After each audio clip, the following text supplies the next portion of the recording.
அன்பானவர்களே, நீதிமொழிகளின் புத்தகம் 30வது அதிகாரத்தை நாம் வாசிக்கும் பொழுது 5ஆம் வசனம், தேவனுடைய வசனமெல்லாம் புடமிடப்பட்டவைகள், தம்மை அண்டிக் கொள்கிறவர்களுக்கு அவர் கேடகமானவர்.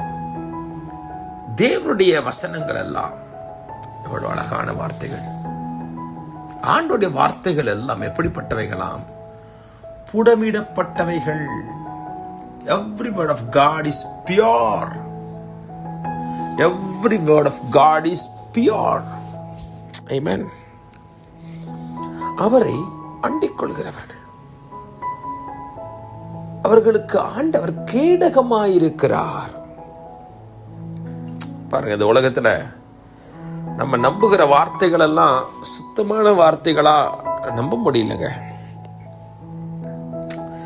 பல நேரங்களில் மனிதனிடத்துல பல விஷயங்களை சொல்லிட்டு, ஐயோ நம்ம சொல்லிவிட்டோமே, நம்பிக்கையா இருப்பாங்களா, நம்ம சொன்னதை வேற யாரிடமும் சொல்லிவிடுவாங்களா, என்ன செய்வது, சொல்லாம இருந்திருக்கலாமே, அச்சோ சொல்லிட்டோமே, பதட்டங்கள், பயங்கள், சொன்ன வார்த்தைகளை நினைவு கூர்ந்து இப்படி பேசிவிட்டோமே, அது எப்படி சொல்வார்களோ.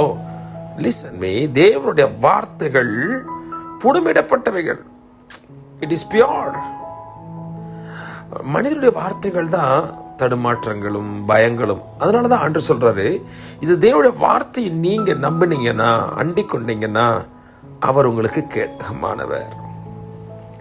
தேவன் ஒரு வார்த்தையை சொல்லுகிறார், அதை அப்படியே குழந்தையை போல நீங்கள் நம்பி விசுவாசித்தால் அவர் தான் உங்களுக்கு கேடகம்.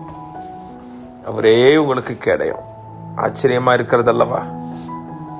அவர் நிச்சயமாய் ஒரு ஷீல்டாக இருக்கிறார். அவர் கேடயமாய். ஆமென்.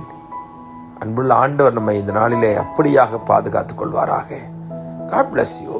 இந்த நாள் ஒரு இனிய நாள்.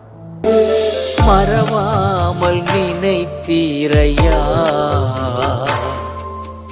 மனதார நன்றி சொல்வே.